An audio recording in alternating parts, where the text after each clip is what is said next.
Welcome to the RadioU Podcast. Coming up, possible proof that we are living in a simulation. Also, why this trip to the toilet is gonna cost ya. All that and more on the way next. Speaking of commercials, picture this. You sit down in a public restroom. You're done. You're ready to wipe. And you have to sit through an ad before you can get any toilet paper. 8772 Radio U. This isn't a nightmare. This is reality.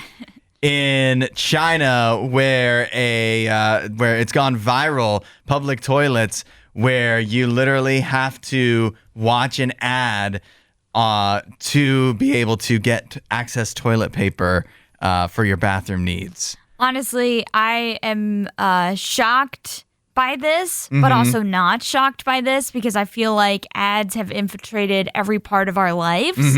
And we were talking earlier in the week about going to the gas pump and how annoying it is to have to just be stuck there while your gas is, pumping. Yeah. And you have to watch all these ads. Like, you don't have to look at the screen if you don't want to, but they're playing super loud so you can hear it. Yeah, I felt like a genie when I figured out how to mute those. Oh, there's a way to mute them? Yeah, there is. I don't think it works on all gas pumps, but yeah, there's definitely a way to mute them. How do you do that? It's the second button down on the right. Okay. It has like 4 buttons on each side.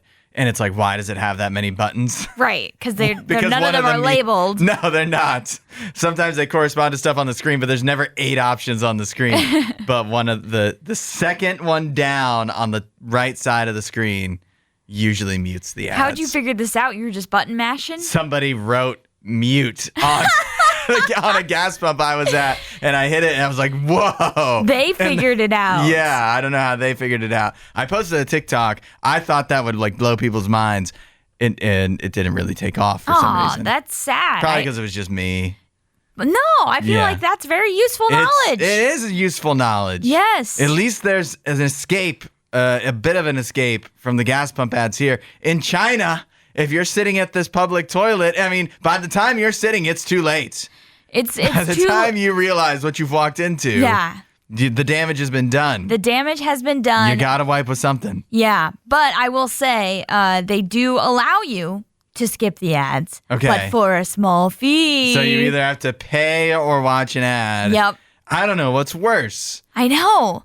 When you're on the toilet, you're gonna be desperate. Like they have really found a way to hit you where it hurts the most. They really have. I will say though, to pay for it is 7 cents, so I probably would be spending the 7 cents. Yeah, man, I'd be like 98 cents poorer by the time I was done there. Why 98 cents? It just seems like you have $1 in your bank account. Like, is that it? I just feel like that's how much toilet paper I would need. I don't know. Well, how big are the squares that you get for 7 cents? No, it says you get a whole strip for 7 cents. How big is a strip? I don't know. That's a good question. Probably not big enough. It's probably 1 ply. It's probably half ply. It says 60 centimeters long.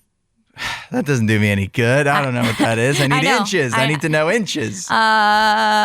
What is 60 centimeters to inches? Let's find out. Even inches probably really actually won't help me that much. 23 inches. I don't know how many. I'll tell you, I don't even know if I could calculate how many squares I use.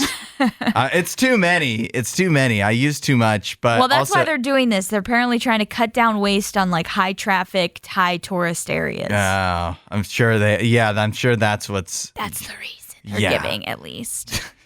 If you're whatever your business is or whatever it is going out of business because people are using too much toilet paper, you have a bad business. Yeah. You aren't making enough money doing whatever it is you actually should be doing. Right. The Packers got the win last night. We're 2-0, and we get a little mini bye week now before our next game next weekend.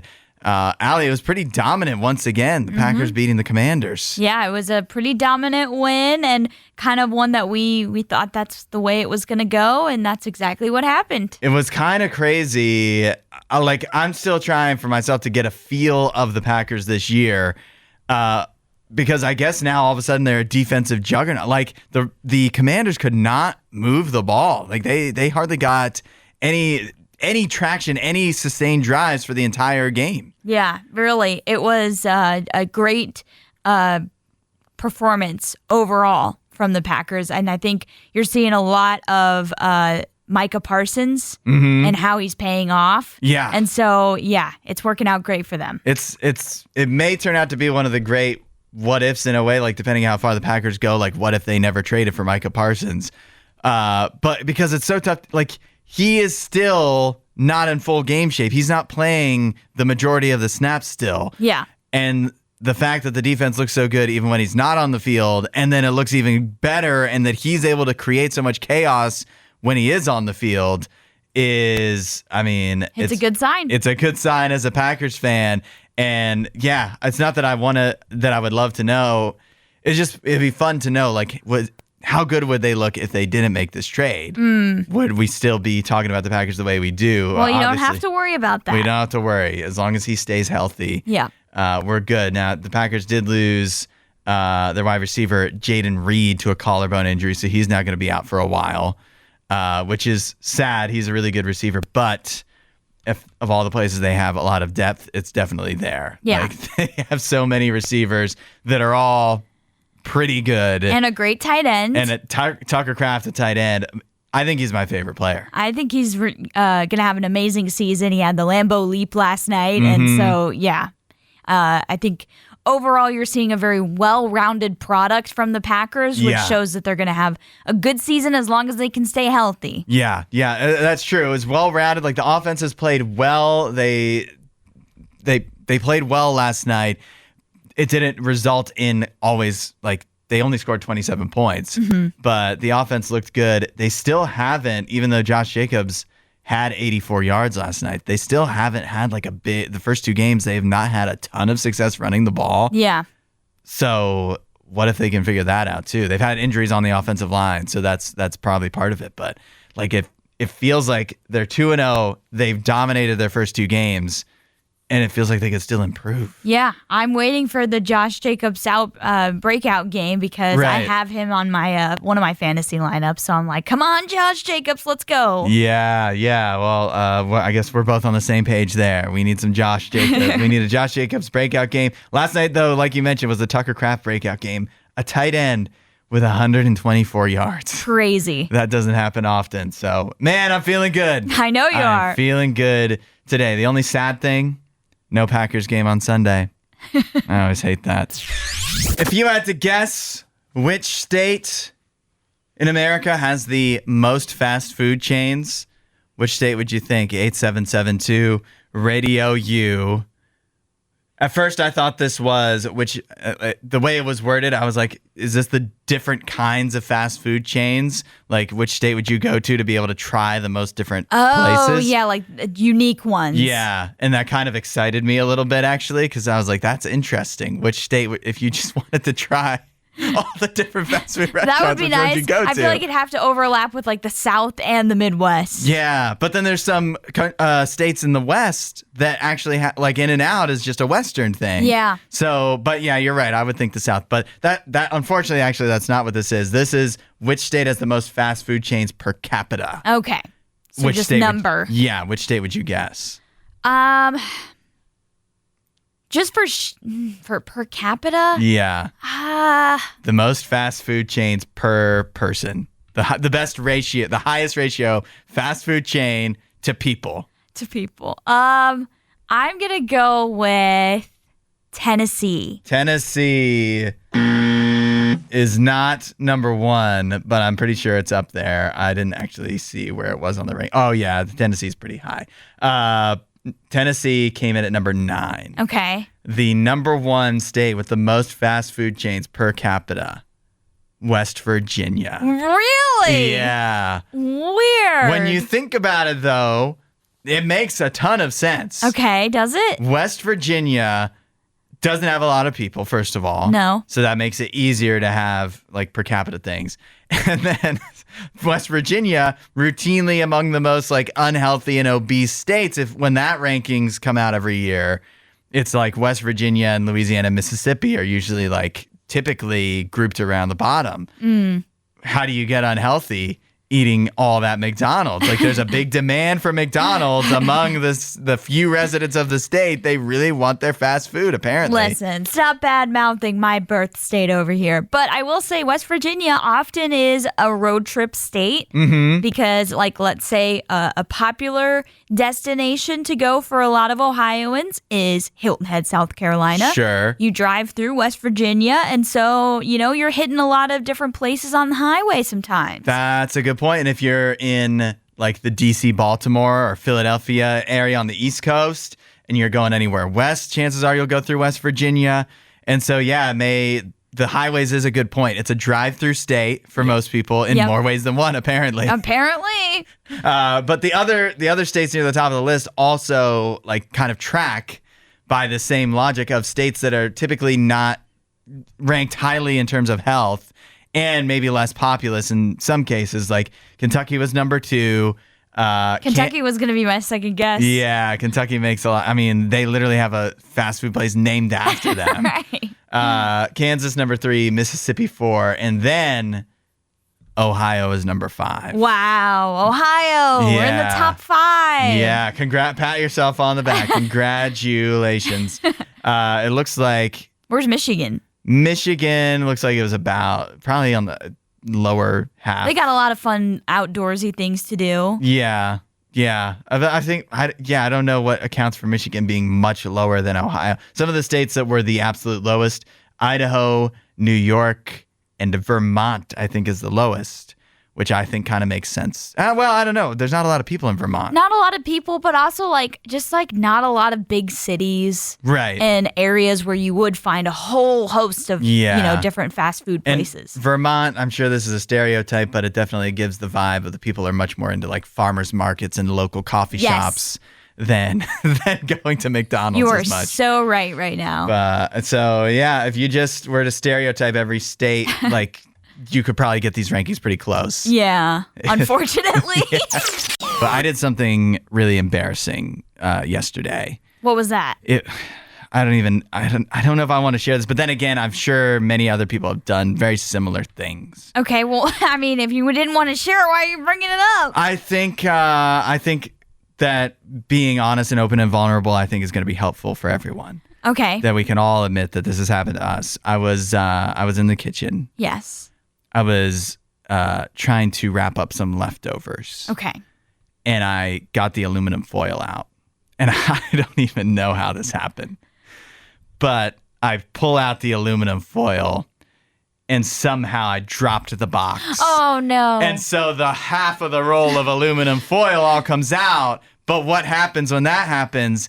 It all gets crinkled. Yeah. The half of the roll of aluminum foil now. And what do? You can't roll that back up. No. It won't fit back in the box now. No. I don't know what to do with it. But I can't throw out a whole roll of aluminum foil. So I'm kind of at a crossroads with that. Yeah. But man, I felt stupid. Oh. But it made me think though. Okay. It's sometimes that's how life feels. Where you make one little trip up, it ruins a whole thing of whatever. Yeah. And now it's stuck that way. Right. Like there's no fix. That aluminum foil will never be fixed. Yeah. It will never fit in the box again. It's never going back. It's not going back. I just have to make the most of it. I have to make my choice. Do I want to throw out the aluminum foil or do I want to try to still squeeze it in the drawer, even though it's popping out of the box? And maybe you feel that way with your life where you've had situations that have come up that feel like they've ruined the whole role. The whole situation is ruined. Like your life just isn't what it's supposed to be because of something that happened. Maybe it was small, maybe it was big, whatever. But now, like, it's like there's no fixing it. Mm. But when you have Jesus in your life, what Jesus wants to do is show you that your life, maybe this part is not the way you planned it, but it doesn't mean it's ruined forever. God can actually fix the roll of aluminum foil. Yeah. And with either of our lives too, even if it's not necessarily fixed the way you think, it doesn't mean the aluminum foil is useless. There's still a point to the aluminum foil. Even if it's crinkled, it can still be helpful. And that's true of our lives as well. Even if they have been ruined in some way, they haven't gone the way we wanted, it's not over. There's still a use for us. There's still great things we can do, and God still loves us despite things turning out not the way you expected. Yeah, God's not done with you yet. And you may look at the aluminum foil all messed up and be like, man, how did it get this way? Yeah. And also, there's no going back. But God can do the impossible. We've talked about this so many times. Don't put a cap on God. Don't say what he can and cannot do, because he will surprise you every single time. So you may look at that aluminum foil and be like, it's never going back. There's no way I can change, and there's no way that my life can get back on track. But God can get it back on track. Yeah, let him do it. If you want to know more, start talking to God wherever you are. Say, hey, Jesus, I want you in my life. I want things to be fixed. I want my messed up aluminum foil to actually be valuable. And he can do that for you. If you want to know more, radiou.com/free gift. Scientists have created a plane that cannot crash. 8772 Radio U. They call it Project Rebirth. It's a concept. This is not there isn't even a physical plane that they've built yet. This isn't in production yet. But it is an AI-powered anti-crash system. It's up for the James Dyson Award, which is an award every year. They say it's very prestigious. It's about inventions that can change the world. Allie, they have concept art for how this would work. How would you describe this AI-powered plane that cannot crash? If you've ever seen the movie poster for the film Airplane, then maybe this will help give you an idea of what this looks like. Because the middle of the plane looks like it's got a big knot in it. And that's what they're basically calling like these massive airbags that would help. The plane looks bloated. Yes. It's like in the middle of the plane is like a popcorn kernel that has popped. Yeah, that's a great way to put it, actually. And so, that's supposed to be the buffer to help absorb the shock of a crash. And it's also, they might have some like anti-propulsion as well. There's a few different images here that look all different. And so gosh. There might be several concepts of this, but I honestly, in my opinion, I love this because why hasn't this been made before? Yeah. Why don't we have airbags for planes? My instinct is because it won't work. And that might be true. That might be true. But I mean, I do feel like the kind of things that we've set up in place for planes to deal with crashes are the aftermath of crashes. Yeah. And so we don't really have any anti-crash technology that I'm aware of. I'm sure if I was talking to an actual pilot, they'd be like, yeah, there's all of these things, but I'm just not aware of those. But there's not like impact crash, whatever. Yeah, because I feel like anytime you're in an airplane and they're telling you all of the steps is like after an emergency, not like before an emergency. Yeah, they tell you to brace, but that's like when you're going down. Right. So it's, there's really nothing in place to stop the impact of a crash. They say that Project Rebirth is the first AI-powered crash survival system. It deploys smart airbags, and we're talking airbags on the outside of the plane, just to be clear, as well as impact-absorbing fluids. Whatever that is. And reverse thrust mid-air, turning fatal crashes into survivable landings. That's what I meant. The thrust, like propulsion that helps prevent you from like hitting really hard on the ground or on the water, whatever. The designs they've created show a engine facing the other way, like the reverse way, facing where we blowing out from the front of the plane. Yeah. Backwards.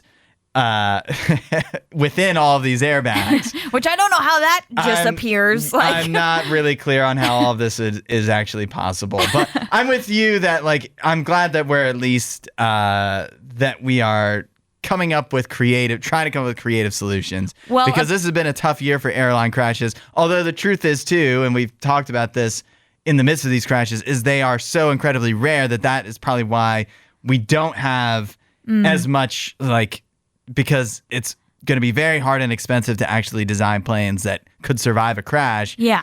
It's actually easier and cheaper to just make them not crash in the first place. Well, we would hope. But the reason this came about was because of the Air India flight. Yeah. And these engineers were inspired by that accident, which was terrible, to create some type of technology to help avoid a crash with that type of devastating result. I am concerned here, though. Why? Did you look at like their little step-by-step, like how it works? I did not. Commercial aircraft mid-flight. System detox. Engine failure. Activating emergency protocol. They can't even... They can't even spell the words right. Oh, no. And we're trusting them to come up with plane-saving inventions. I honestly think the AI made the diagrams. An AI can never spell anything correctly on diagrams or images. Detoxed. Which is supposed to be detect. Yeah. So close. Get your popcorn ready. It's our Friday tradition, the weekend watch list, letting you know which new movies you could be watching in theaters or even at home this weekend. We'll start with The Long Walk. This is the new Stephen King movie. Teens participate in a grueling high-stakes contest where they must continuously walk or be shot by a member of their military escort. Oh, my. The Long Walk now in theaters. It has a 93% on Rotten Tomatoes. Joey Magnuson of Awards Radar says The Long Walk is an effectively and intentionally exhausting experience. Stars Cooper Hoffman. If you remember, he was my dream casting for Marty McFly if they ever remake Back to the Future. Oh, yeah, I forgot about that. Yeah, so good to see him in another big movie. Is he, he's Philip Seymour Hoffman's son? Yeah. Okay, Yep. yes, I remember this now. So this sounds, I guess it's not technically a horror movie necessarily, but It does look extremely intense. I've been sharing trailers back and forth with one of my cousins, and we're very tempted to see this because of how intense, like, you can't look away. It looks terrifying, but you cannot look away when one of these trailers pops up. It kind of, I mean, obviously it's not exactly the same, but it kind of has a Squid Game feel to it to me. Yes, that's a good analogy there. But I am a bit intrigued, although Stephen King stuff is not always for me. If it's not for you, maybe instead you should go see Downton Abbey, the grand finale. In the summer of 1930, the Crawleys grapple with the threat of social disgrace when Mary finds herself at the center of a public scandal and the family faces financial trouble. Oh, boy. More financial trouble and more trouble for Mary. It just seems like it never ends with this family. The Downton Abbey grand finale is now in theaters. It has an 88% on Rotten Tomatoes. That's pretty good. Matt Goldberg of The Wrap says, of the three features, the three Downton Abbey movies, the final installment feels the most in line with the TV series. That's good because I loved the show. Oh, I figured you might watch it. I don't know. I haven't watched any of the movies, so I would need to catch up with the movies before I go see this one. Actually, that's not true. I might have seen the first one, but I definitely haven't seen the second one. But I loved the show. You didn't love it enough to see the movies, though. Yeah, well, I do feel like the show has like a decent, end to the story. So it's not that I didn't want to return to, the characters and the storyline, but yeah. Fair enough. Maybe neither The Long Walk nor Downton Abbey, the grand finale, is for you. And maybe you just want to stay home this weekend. Then you could watch The Wrong Paris, now on Netflix, starring Miranda Cosgrove.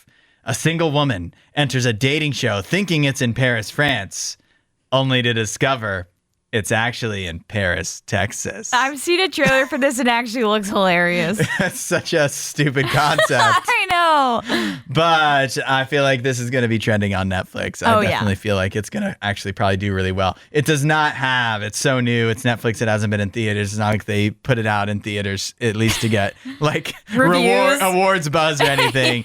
So there's no reviews for The Wrong Paris yet. Well, maybe I'll have to watch it over the weekend. Yeah, there's only one thing to do, and that's you watch it and report back on Monday. And report back and let us know how good it is, how cheesy. There are a couple other options this weekend, too. Warfare, which was in theaters earlier this year, is now on HBO Max. Ooh, I did want to see that. Yeah, I did, too. That was a very well-reviewed. I think Alex Garland is the one behind it, right? He is. An acclaimed director, so very interested in that. Also, Screamboat is on Peacock this weekend. Do you know what Screamboat is? I don't. That is the Steamboat Willie horror movie. No. Yeah. Well, thank goodness I don't have is it on Peacock? Peacock, yeah.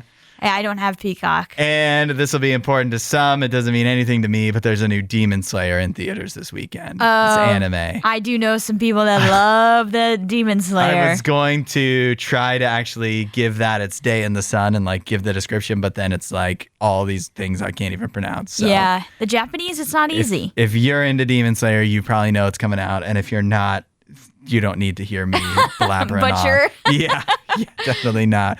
That's your weekend watch list. Let us know what you watched this weekend. We always love to see your reviews at 8772 Radio U. We'll see you at the movies. It's a football Friday. We're feeling good after the Packers win last night on Thursday Night Football. And now it's time, the moment you've all been waiting for. It's our football picks of the week. Allie, you won. You're 2-0 in our battle so far. Yeah, although my record is below 500 for picks. I'm 5-6, but you are 2-9. Yeah. All right, let's get into these picks, and then we'll talk about the punishment after. All right. Here we go. Georgia at Tennessee. I'm going Georgia with this one. I think Georgia has shown that they are the father to Tennessee, and until Tennessee can prove it otherwise, I just don't believe that they can win this one. Okay, I'll take Tennessee because it just goes back to the old thing of inexperienced quarterback early in the season on the road. Gunnar Stockton did play in the playoffs last year for Georgia, so he has some experience, but it wasn't exactly like he looked great. Tennessee at home, that's a tough place to go play, so give me the Volunteers. Next up. Texas A&M at Notre Dame. I'm going with Notre Dame. All right, we're in agreement on this. Notre Dame has had a week off to prepare. Yes. They did not play last week after almost beating Miami. So I think that's an advantage, and they're at home. So I think that should be huge. Yeah. Next up. Eagles at Chiefs. I'm going Eagles for this one. Why? I just think that they are, going to probably make it back to the Super Bowl. That's my prediction. When we did NFL predictions, I said they would be the NFC champ. So I'm going Eagles. All right. I have the Chiefs. They're at home. And I think the Chiefs they cannot start 0-2. And I feel like everybody, if the Super Bowl was wiped from our memory, where most people were picking the Chiefs to win, everybody would be picking the Chiefs in this situation. I think. Okay. So it's not going to play out like the Super Bowl did. They're not going to get blown out again. So it's going to be a close game. And who do you trust in a close game? I honestly, at this point, I trust Jalen Hurts and the Eagles. All right. They just lost a close game. The Chiefs did. Yeah. So they're not going to lose 2 in a row like that. That broke a very long streak. I think this might be the end of the dynasty, guys. All right. And then we also have in the NFL. Falcons at Vikings. I'm going Vikings. I really liked what I saw from J.J. McCarthy and his comeback win, so I think they're going to get it done against the Falcons. All right. We're different on this one, too, because I like the Falcons. And NFL, the teams are so motivated to not go 0-2. The Falcons played a really close game with the Buccaneers last week. They did. The Vikings played a really close game with a team that's much worse than the Buccaneers. So give me the Falcons. And finally, upset special. I've got a big upset special over here. I'm going Georgia Tech to upset Clemson. I think Clemson is a bunch of pretenders over there.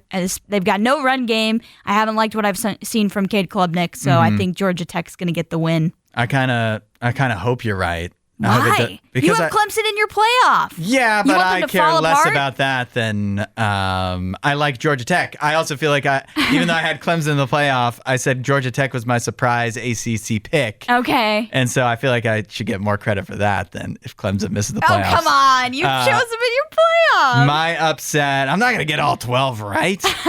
My upset pick of the week is going off the board here.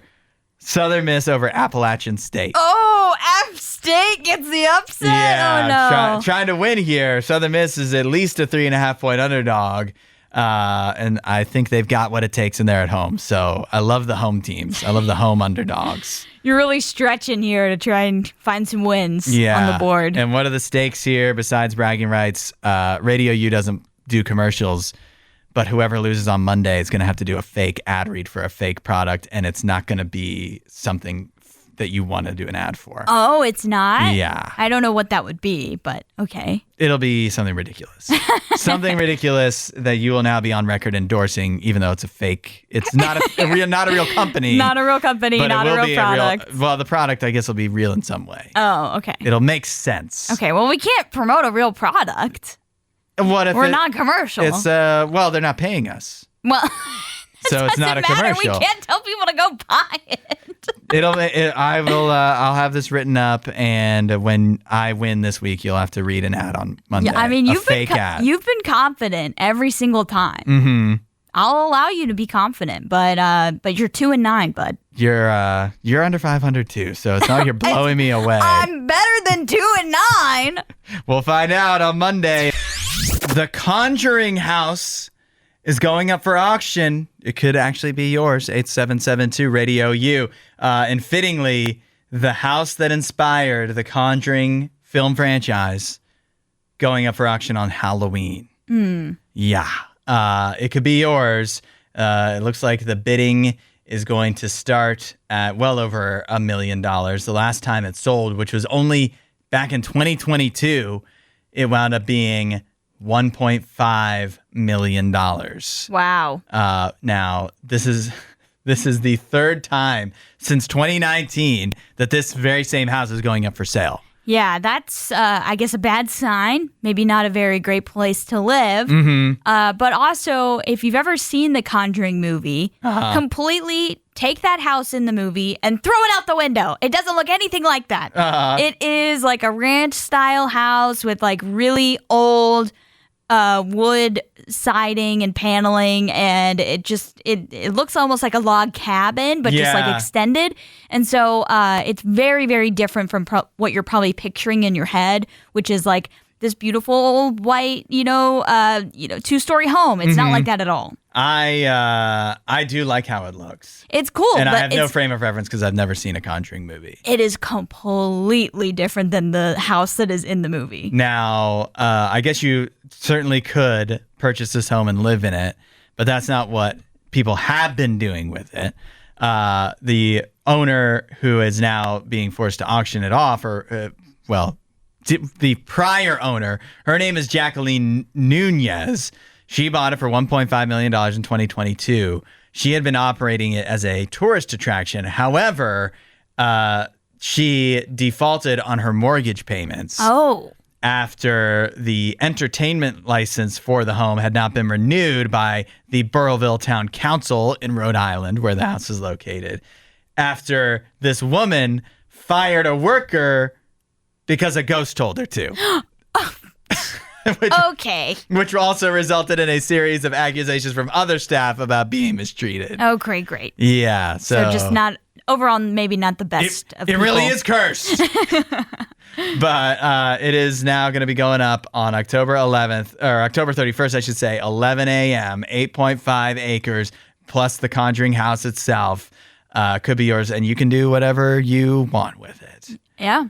I wonder if Matt Rife is going to buy it. That's what I was kind of wondering too. He just bought the Annabelle house, the Annabelle doll, and then the museum of the Warrens, Ed and Lorraine Warren, and I believe that came with their house, and so he just bought that. So why not buy this too? Add this to the collection if he's got that kind of money, anyways. I think he does. Yeah, this is going to be. It's going to cost a pretty penny. Is it worth it? So far, it doesn't seem like it. I was going to say probably not. Only time will tell. For centuries, people have pondered questions such as, where do we come from? Why are we here? Who created man in this world? And now it seems we may finally have an answer. 8772 Radio U.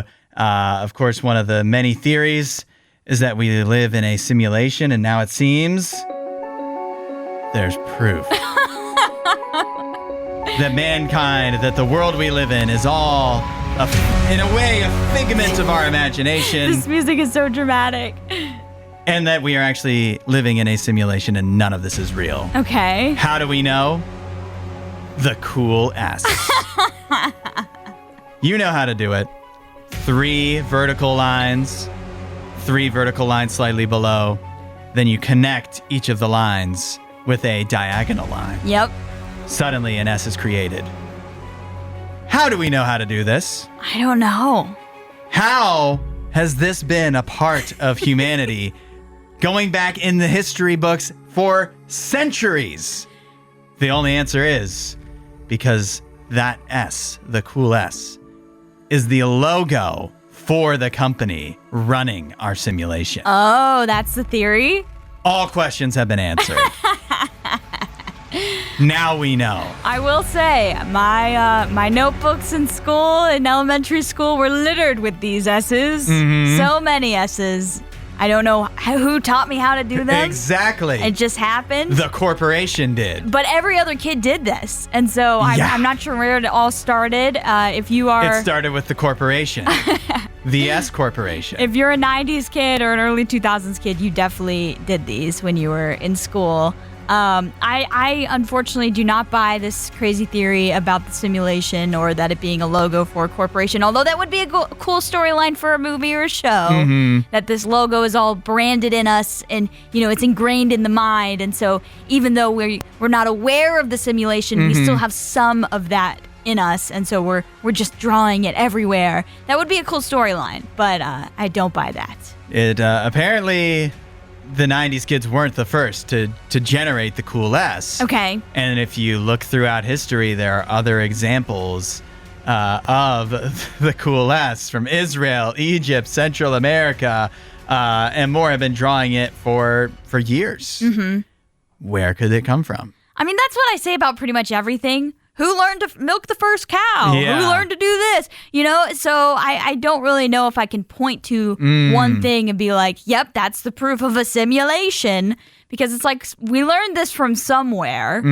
And, it's often probably more subconscious than we realize. You have to admit, it's suspicious. Is it? And what does suspicious start with? S.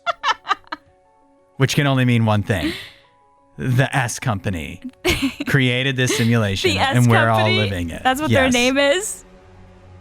Why would I say that unless that's what they ingrained in my mind when they generated me in all their numbers and code?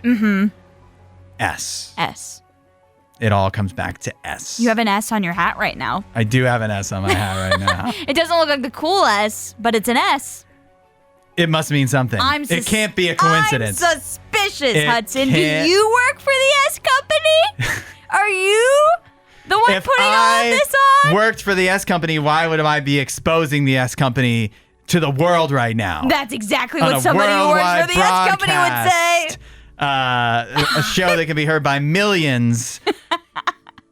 That would be foolish of me. Because what is next after the S Company is exposed is that once we are aware of them, which we now are, now we can create our own means of fighting back. What would that be? A reverse simulation. What's the reverse? I thought you were just going to say we're going to start drawing a cool bee or something. No, what would that accomplish? We need to start. Actually, I think the key is we need to make a cool S that continues infinitely because, it makes a chain. And by that is the code that will unlock and signal that we've reached. What is this Da Vinci Code of reasons? We've reached the end of the simulation. Okay. And at that point, we can break free. All right. That's my theory. Okay. Try it out. You should try the theory. Okay. That's what I'm spending the rest of the day doing, is creating an infinite cool S. Thanks for listening to the RadioU Podcast. Don't forget to rate and review the show.